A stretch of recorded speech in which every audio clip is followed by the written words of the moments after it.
Officials here at the Fairfax County Animal Shelter say that kennel cough is like the common cold amongst human beings, but it can happen when they have an abundance of puppies here at the shelter.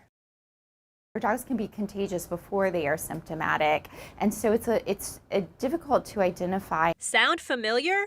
Risa Courier with the Fairfax County Animal Shelter says that kennel cough can mimic COVID-19 in the sense that the best prevention is Always to keep your pets up to date on all their vaccinations. But it doesn't necessarily mean you're not going to get it, but it means your symptoms will be much less. Those symptoms are tricky, Courier says, because there is a wide range of them, from the mild. It could be, just some little sniffling and nasal discharge for a couple days to full on out cold symptoms with coughing, lethargy. The best medicine, good old-fashioned R&R. For many dogs, it's just truly getting rest and having, spending some downtime and taking some time to recover. But the main cause of kennel cough, exposure to the virus, which can be exacerbated by the 25% increase in dogs that the Fairfax County shelter has seen this summer. It increases their vulnerability to illnesses, and so kennel cough is just one of those things that